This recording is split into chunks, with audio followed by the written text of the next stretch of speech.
Halo Sobat Otak, hari ini kita akan membahas topik yang cukup menarik, yaitu moya-moya, suatu penyakit yang bisa menyebabkan stroke pada usia muda. Bersama saya, Dr. Muhammad Kusdiansah, spesialis bedah saraf di Rumah Sakit Pusat Otak Nasional.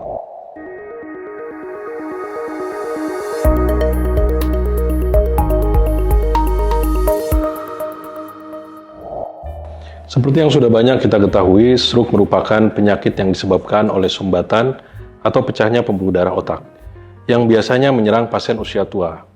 Namun, semakin banyak kasus stroke yang terjadi pada generasi muda. Penyebabnya bisa bermacam-macam, dan salah satu yang menjadi penyebab stroke pada usia muda adalah penyakit moya-moya.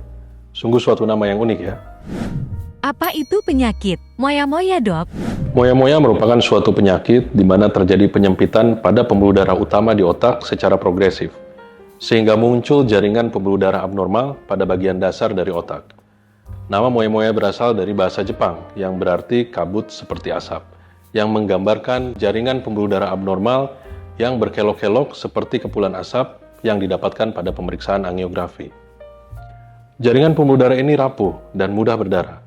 Selain itu, meskipun pembentukan jaringan pembuluh darah ini bertujuan untuk mempertahankan aliran darah ke otak, pada beberapa kasus, pembuluh darah ini tidak dapat memenuhi kebutuhan oksigen pada otak, sehingga dapat menyebabkan serangan stroke seperti pada sumbatan pembuluh darah otak.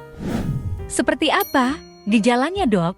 Mungkin Sobat Otak pernah merasakan sakit kepala yang tiba-tiba, kesulitan berbicara, atau kelemahan pada salah satu sisi tubuh.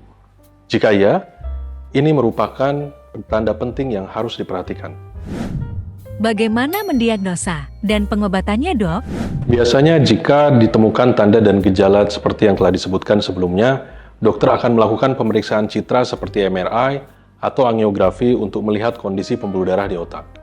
Jika terdiagnosis, pembedahan menjadi jalan definitif untuk meningkatkan aliran darah sehingga mencegah terjadinya stroke di kemudian hari.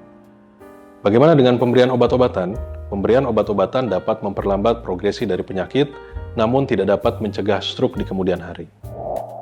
Sobat Otak, jangan abaikan jika terjadi tanda-tanda seperti sakit kepala atau kelemahan yang tidak biasa. Segera bawa ke dokter agar dapat dilakukan pemeriksaan lebih lanjut. Semoga pengetahuan ini bermanfaat untuk menjaga kesehatan kita dan orang-orang tercinta. Sampai jumpa di video edukasi berikutnya. Tetap sehat ya.